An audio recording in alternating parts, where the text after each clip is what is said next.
tardes. I will talk about the feature team adoption map because there are many misconceptions, misunderstanding on how to use it. There are some rumors that the map is incomplete, they need more dimensions and so on. And I thought always, because maybe I'm one of the older guys here in the room or person in the room, which were used to use paper maps, and therefore we do not have these real problems, because nowadays we use all the smartphones with Google Maps, and immediately you see where you are. And that's not typically for traditional maps, and that's also not typical for the feature team adoption map. So I created that talk to get more awareness on how you can use that and even derive concrete actions from that activity. And Buzz always said that less is the target picture. It describes an organization and the characteristics of an organization which is able to work always on the highest customer value and is able to change on low cost, so the flexibility if market requirements, customer wishes changes, right?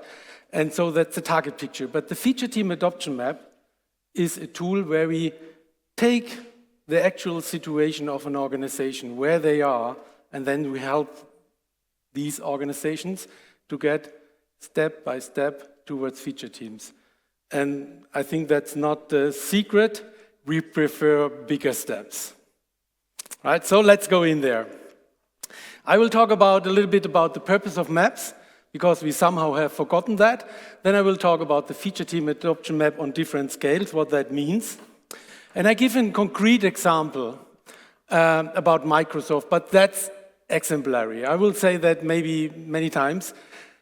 Microsoft is not working like this. It's just an example because we know their products, and therefore it's easy to understand how to work with that. That's the reason why I used that. So we'll talk about the Y-axis, the product definition, the X-axis, that's the delivery of the product, the cross-functionality, how you can work with the feature team adoption map, and then I will give examples how you can derive these concrete action items and bring it in a transformation roadmap, for instance. And hopefully we have then still time for questions, but I'm confident on that. So what is a feature team? I usually expect that you know what a feature team is, but to make that easy, so the product owner has a product backlog, there are customer-centric features in there, and the team is cross-functional, cross-component, stable and long-lived, as Konstantin described that this morning, and they are able to deliver independent from other teams a potential shippable product increment. That's the purpose. That's what we aim for. And it strongly is related to their cross-functionality and also to the product definition itself. And I hope you know that the product definition in LAS is not a static thing, that involves growth over time. So, how do we use maps? So a map is usually a two-dimensional representation of an area. But it's completely useless if you not know where you are in reference of that map. If you don't know where you are and where you would like to go, that map is useless. This is really important to understand, especially when we talk about the feature team adoption map. And the scale of the map is important for its use. And so I'm from Munich, and I took the plane. That was one of the options, but I could have also used car or train or something like that. So this is some of the options I can use. But if I'm now at the airport, I cannot use a flight to the city center, right? I took the bus. And still, if you're there at the metro station, to find the venue, usually you do not do by public transport. If you're close enough, you walk or you take a bicycle or whatever. So the size or the scale of a map is important for the options you have. That's the feature team adoption map. And the feature team adoption map is a representation of your product development area. But that's a template. You need to fill in that. And that's what we do in the next sense. I will explain that. And for me personally, the feature team adoption is a perfect tool to implement the second adoption principle of LESS, top-down and bottom-up. There it comes together in a very practical way. So management is more working on the y-axis in saying that, sorry, I missed that. So that's more related to the product definition, department structures, site strategies, right? Ramping up sites, closing sites, merging departments. This is a responsibility of the management or top management, right? The big lines.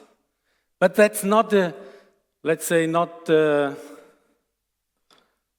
as dictators. They usually do that, but that's not recommended, because we would like to have also the bottom-up approach so that people can really engage and make decisions, right? So do not forget owning versus renting. You've heard that from Greg Lahm this morning. I think Konstantin was also referring to that. It's very important that people from the bottom and all the middle management can participate in decision making. They need to make decisions. So management, from my perspective, gives the opportunities. We are willing to spend efforts for buying new infrastructure. We are willing to merge departments for more cross-functionality, for instance. So the test department will be merged with the development department and the business analysis department. That's something management needs to do, right? But if they say you need to become an end-to-end feature team with thousands of different technologies, then it might feel very bad for the employees in the feature teams. They need to be participating in that decision-making. And therefore, from the team level, they can create concrete steps towards that top-down option. Then it comes both together. I think that's really important. So now we go in that example. Microsoft. I think, when I remember right, and that's exemplary, right? It's not the truth, but just to keep you in line how they work. Very simple. They started with Word, as I remember, and let's assume they have a front end and back end, right? So then they started with Excel, and maybe then they have PowerPoint, and then they started somewhere with Outlook, and suddenly, out of, when I remember right, they said, these are not single products, we sell them as Microsoft Office. So you have to buy them together. So that's the first way how you can extend the product definition. So, and when we now look from the management perspective, because we now would like to see that the y-axis needs to be, in the feature team adoption map, needs to be concretized. So you need to make that concrete. You might, from the management perspective, to see, so, okay, we have 3 different sites. We have front end, back end, and maybe also testing or something like that. People, these numbers are not that important, but I will use that later on. So the red ones are Boston, the black ones are Seattle and Bangalore. So that's the site structure of that block architecture.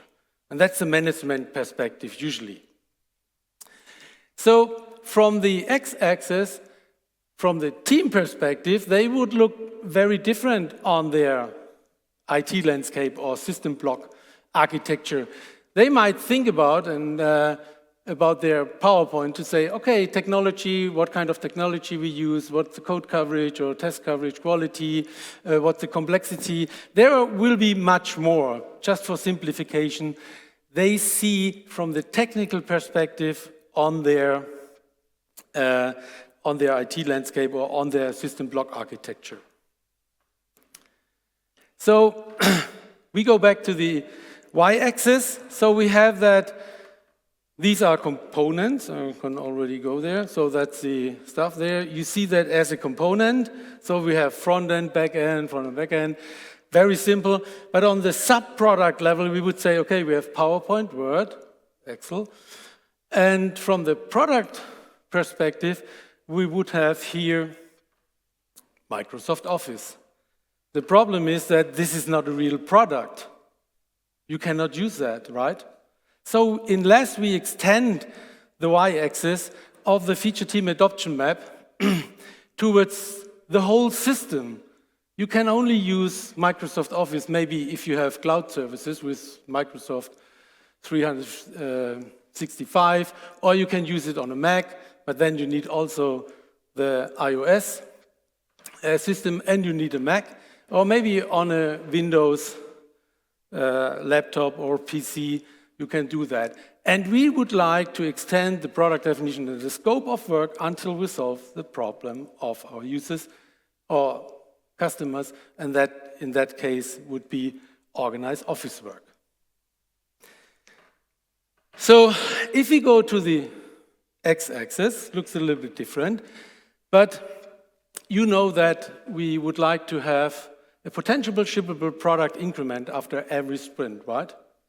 So the perfect definition of done, unless we derive from that PSPI, and means everything what needs to be done to achieve a PSPI is a perfect definition of done. And if you remember with Les, we say, okay, that's all the work, just a subset of that.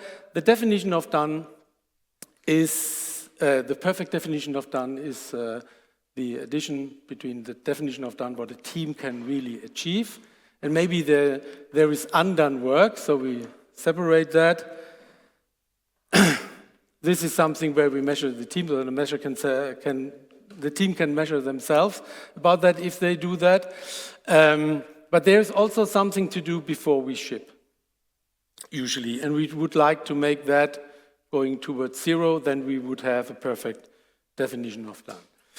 So to move that later on the x-axis of the feature team adoption map, so these activities from the done and undone work are the right side of the V model, right?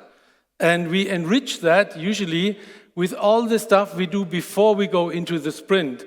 And this is related to analysis, system architecture, design, and so on.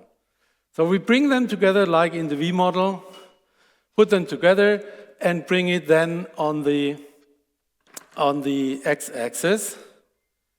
So that's the next step. And voila, we have a concrete implementation of the feature team adoption map in that example.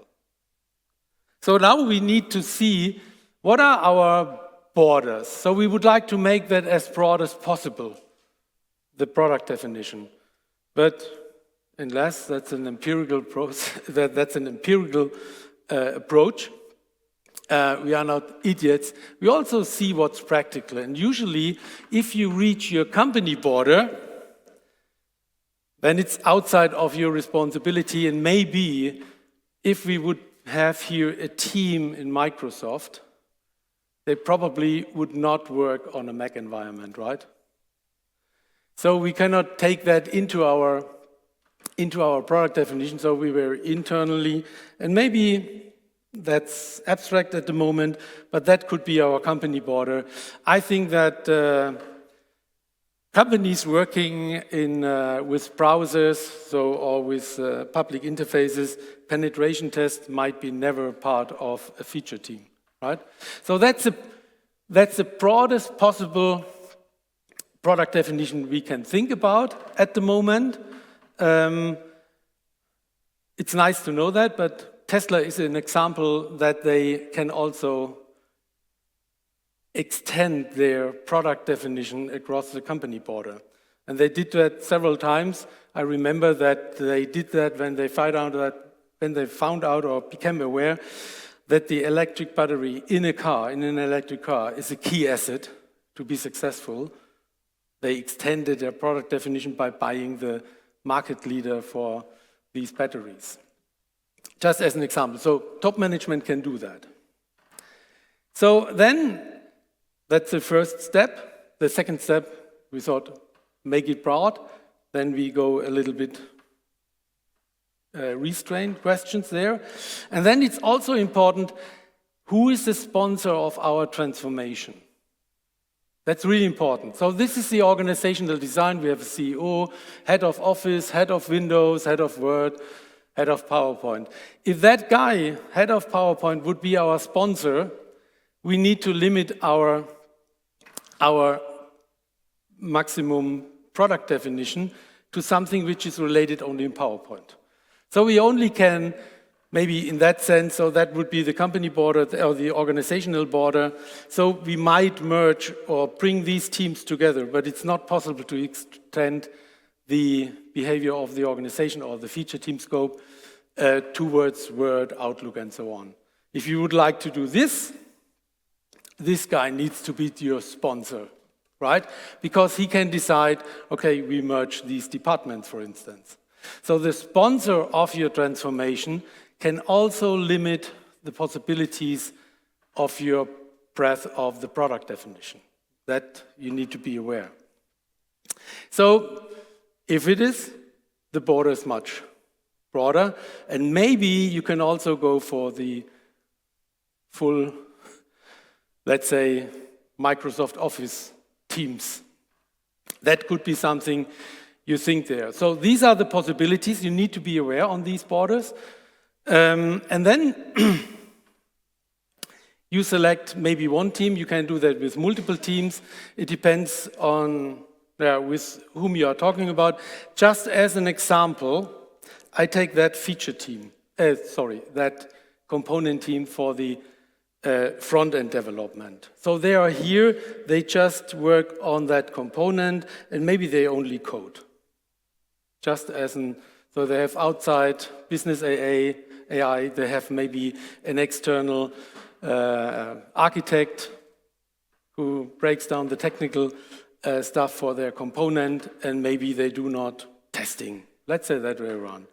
Just an example. So if the head of PowerPoint is the sponsor, potentially that could be a next desired step.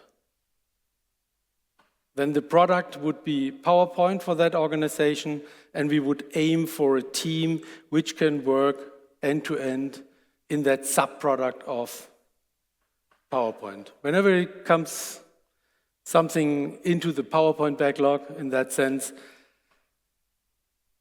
any team can then work on that. That would be an idea.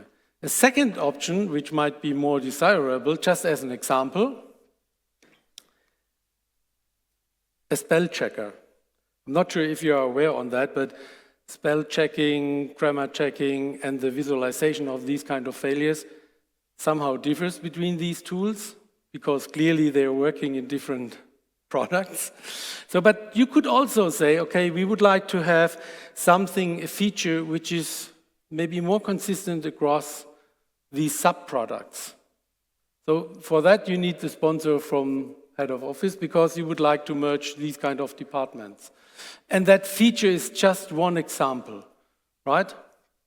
So we would like to have then that single team to have a work scope from front end, back end in PowerPoint and in Word. And there's a lot of things to do. And now we scale a little bit more in and become more concrete, because now we can see, oh, we are here, and that's our desired state, and that we can think about, okay, how do we come? What do we need to do to move up there and to become more cross-functional? This is the idea. And then let's say this is a border, and just we zoom in now in that topic. So now you see that all these activities are now readable again, and that's the product definition. So we are not working in Windows or Apple products. And we already decide also that we, for the next desired state, right, we won't work in Excel or in Outlook in that sense. So because we agreed all together that this would be the next desired state. So from the management perspective, you need to make that real. That's now a map, like you have a map in paper form. And now you need to make sure where you are, right? And from the management perspective, they usually would think about, oh, if we would like to have a cross-functional team, we detect that maybe in Seattle we have no front-end developer for PowerPoint. For Word, might not be a problem, but these kind of teams cannot work in Seattle there. That's clearly, right? Okay, that somehow the first step might be that management said, okay, we are willing to merge the analyze department, the development department, and the test department. That might be one of the options they do. We need to do that. That's the advertising part. Maybe if you go for less and for maybe you spend budget for trainings and hire coaches, so we can skip that. But mainly, they say also, okay, we would like to become more cross-functional, right? Form cross-functional teams, maybe with an experiment of the self-designing team workshop. But therefore, that's just forming teams. You've learned that from Konstantin this morning. We also need to spend times in team building, maybe. Also, we need competences for the front end in Seattle. So we need to educate people there.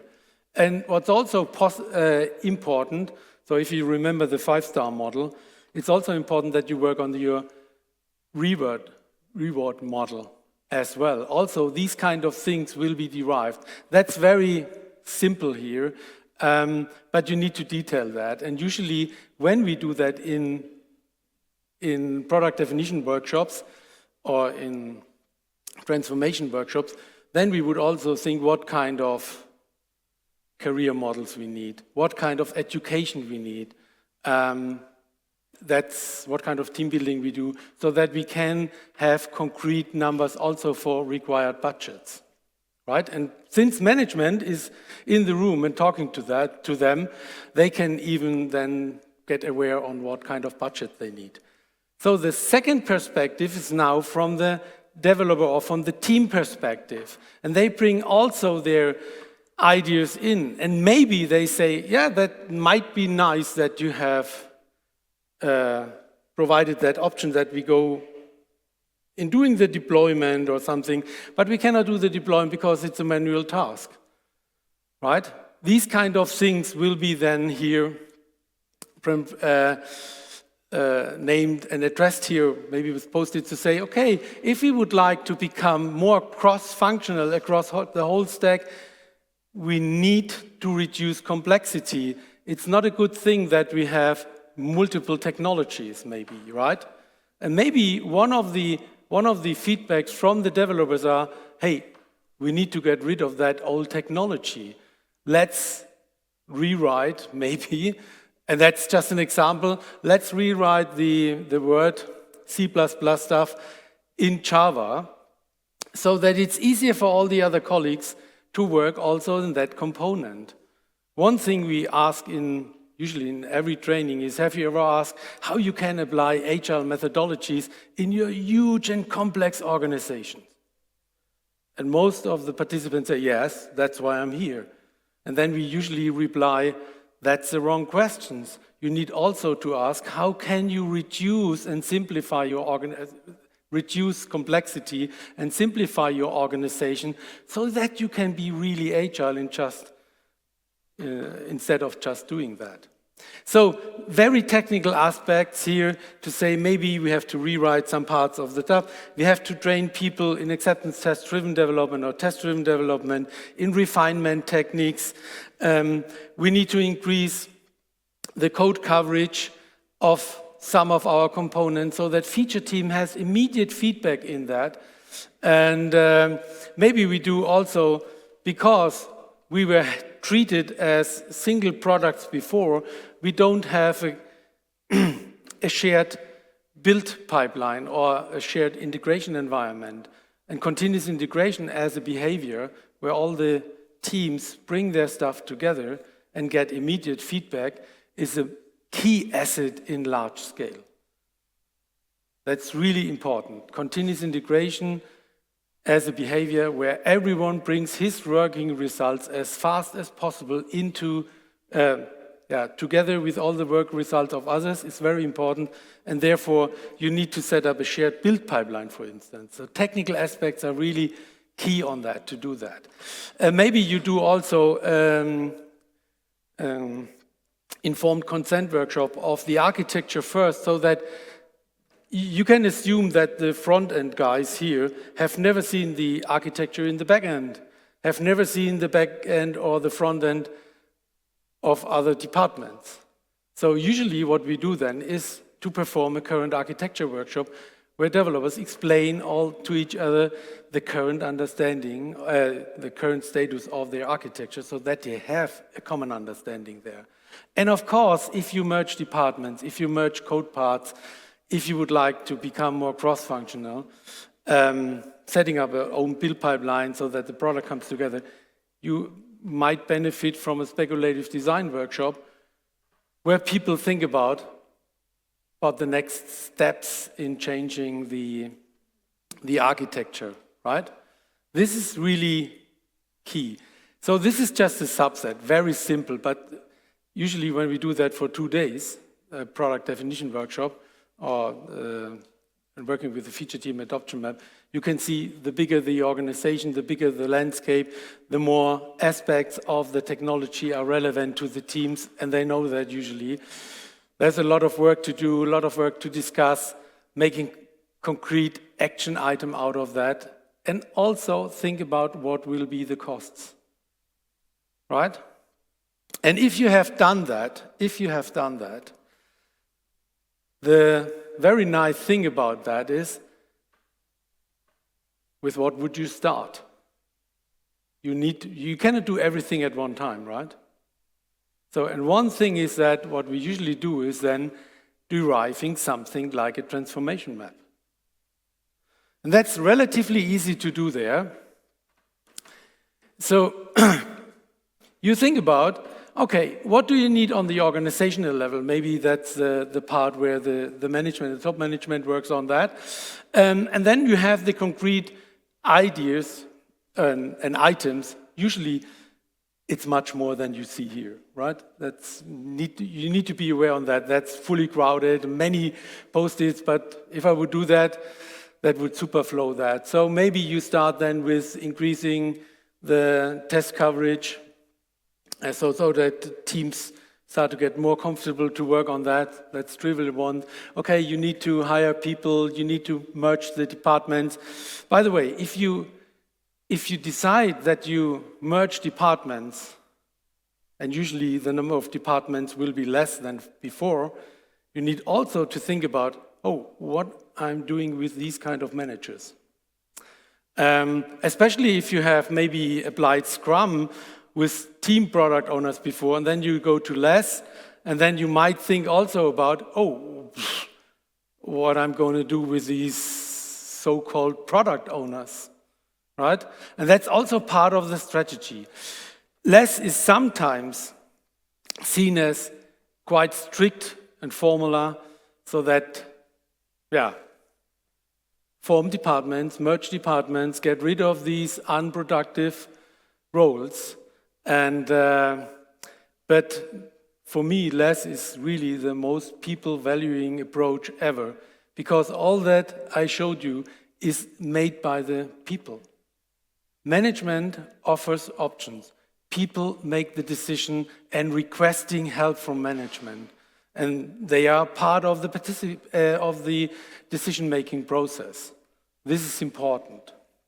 So they do all that stuff, and of course they can ask for team building events, maybe here. Oh, why do you not use that? So, oops, team building events, or maybe form cross-functional teams here. So that's also valuing the people's effort. They make the decision with whom I'm working in the team, and not a boss comes and say, you and you are a team, right? So you bring that in an order on these levels, the products you're gonna merge there, what is organizational, and maybe also technical, because usually you have here huge investments in infrastructure. So that's the transformation roadmap, but that's not enough. We don't do the transformation out of the blue. No one is paid in organizations usually just to perform a transformation. Usually you need to earn money. You cannot stop your business, right? And therefore, your business aspects or your business roadmap needs to be merged with your roadmap. Just as an example, let's assume that you have a deadline there in Q2. You need to have a shared use of these libraries and maybe also identical identification of spelling failures, right? So, and then you know immediately, oh, if I would like to have that across these products, I cannot wait to have cross-functional teams at the end of Q3 because I'm enable or setting up these competences before so that I get trained people. So maybe that reflects, oh, I need to establish my feature teams or my cross-functional teams in that sense much earlier, and therefore I cannot wait until I educate people. So maybe I've learned here with the merge of that two roadmaps, I've learned maybe that, oh, I need two feature team developers, from Boston for 3 months maybe in Seattle. So I asked people on a volunteering basis, maybe they get also some bonuses on that, so that they move maybe for 3 months there to Boston. You organize the flights, allow them to go home every weekend or not. Depends on the company policies, but you need to figure out that, and maybe you use these people then to educate the people and doing some work there. So that's just an example how you can use that, the feature team adoption map, create concrete measures, bring it to a roadmap in a timeline. Of course, usually we take some budgets there as well so that we can also calculate what these kind of steps cost. You can also somehow a little bit measure how far you are on your roadmap. I think that's quite trivial, but it would be naive to believe that this roadmap is stable, right? You work like in a product roadmap, that changes over time. You learn some stuff, maybe you get stuck, maybe some of the technical items which you have planned or product features you have planned might be more complicated as expected. So that's a living document. So you do that more often. And even if you have succeeded, and maybe if you remember the spelling check team was working fine, maybe as a parallel organization, or you have multiple teams then there across these products. And maybe you think about, okay, we go for the next step. What about Excel? Right? So you always come back to the feature team adoption map, to your concrete one, and derive next steps. And even that is not that big in sense of, oh, we limit the definition not to Microsoft Office, only Word and PowerPoint. It could be even smaller. As I mentioned already, management provides option, budget. Management gives the statement, I'm willing to set up these kind of structures. I merge the departments, right? But employees can say, okay, hold on, maybe too much because it's too complicated. hopefully for good reasons, not just by saying, I don't want. That would not be a good option, right? But then the people can then decide how far they go. And that makes it really a both-side approach, top-down and bottom-up.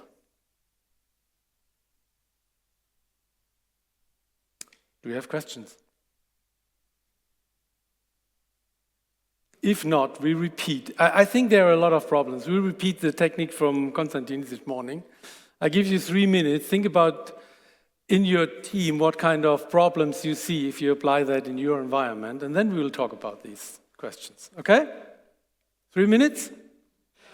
Okay, time is up. Sorry, Buzz.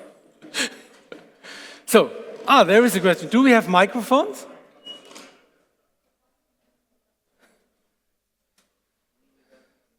Do we have a microphone? Just shout and maybe I repeat it. The question would be, how do you deal with the transformation roadmap and make sure you're active on it, decide product backlog itself? Okay.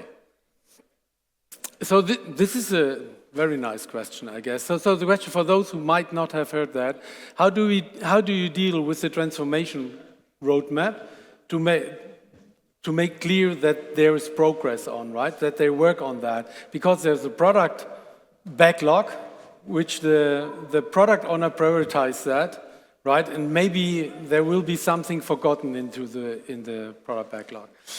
I think there were many items in there that that directly reflecting or let's say referring to work on the product. So all these technical aspects, maybe you need a refactoring, maybe you need to increase the code coverage there or test coverage. So when I talk about code coverage, I also mean implicitly in a wrong way that you have also business requirements automated and so on, specification by example. So usually I know that big companies have something like, according to Coder, a guiding coalition, somehow responsible for driving the change. They work on their roadmap, and they coordinate, of course, with product owners. That's why we have the management, the top management also in these kind of workshops, because it can also happen. I just showed that one-way direction, that the business aspects has an influence on the transformation roadmap, right? But also vice versa. For instance, that's a prioritization fact which can only do the management. Management could say, we give a fuck on the product or on the customer expectation for the next maybe 3 months, right? So we postpone all features so that we fully can concentrate on shifting technically an organization in the right direction. Very rare case, but I think it's also possible to think about and talk to product owners, say, okay, you need to limit your velocity, so your delivery, your speed of features, and that's acceptable maybe for the next half or for the next year, so that we can work in parallel, right? And I appreciate if usually a product organization comes together all 2 weeks in the review, that they also talk about their transformation progress. That would be also helpful. Answer?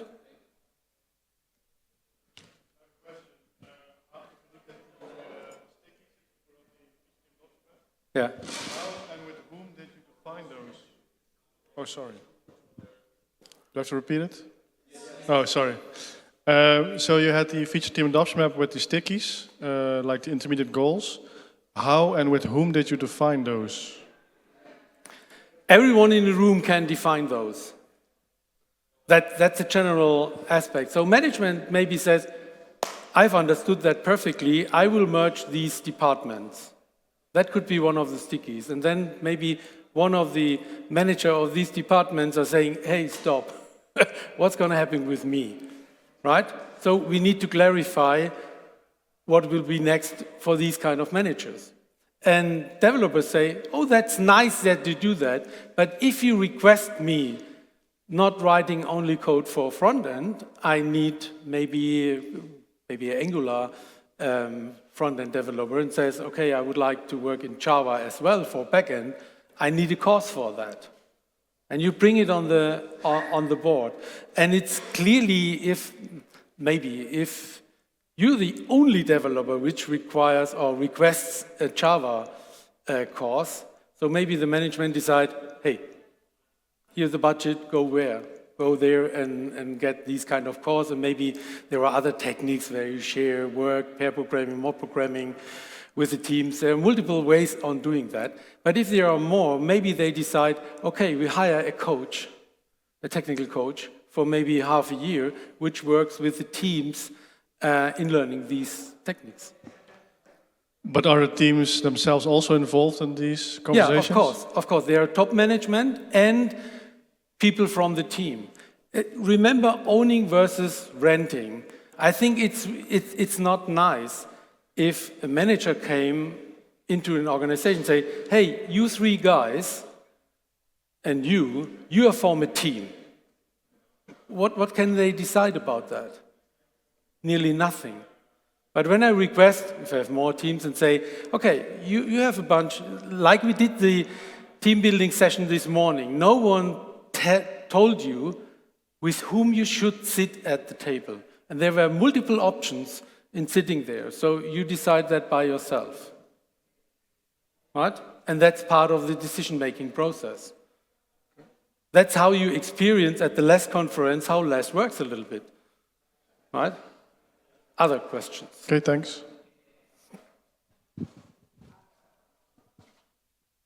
There were a lot of discussions I've heard, so there might be more questions.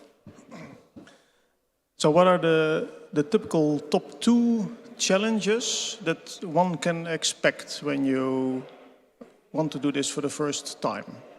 When you do that the first time? Yeah.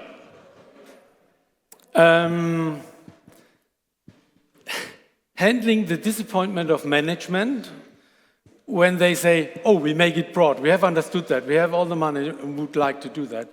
And people say, hold on, that's far too much. Because if top management becomes aware on the benefits of such an organization which can really spend their efforts always on the highest customer value, they can move direction. But technically, it's very hard to do. I didn't mention that some of these, many insurance companies still have host system, very old host system. They were created in the 80s, late 70s, right? Host development. There are only a few, there are not that many developers who can work on that. So, and it's nearly impossible to work there with test automation. That can take years. So in these kind of areas, it's hard to form feature teams. So there is good reason for that. And when a coach or like me come to the organization, explain what kind of benefits they can gain if they change the organization towards feature teams, they usually love it. And when they then touch the reality and see how difficult and how expensive it can become, then there are some disappointments. And that's one of the points where we see that most of the transformation I see is that, okay, we invest in coaches, we invest in education, we invest in team benefits, right? But what's usually got forgotten is I have to invest in the IT infrastructure, test automation. I need more systems to provide faster feedback, right? And that to handle, to say, oh, you might work first on these transformation issues because your technical agility can limit your business agility. Not only can, will, if you're not prepared. So these are the 2 questions from the management. Thanks. And then thinking on the other side, what is the number 1 thing that you should not absolutely do when you try to... What you should not do? Yeah. Oh, yeah, when management thinks that, oh, organizational design is my job, I don't need the developers in that workshop. This is primarily the first response. One of the things you should not do, because then you create a lot of resistance, usually. No, owning versus renting again. That Can you repeat it? Owning versus renting again. Yeah. I think this is key. People are not willing to change if they not understand why they should change, what is a personal benefit, and what the heck should that external coach tell me what I need to do. Yeah. He doesn't do my job. I would like to do less, would like to have the people own their own processes. And that's one part how we do that. Thank you.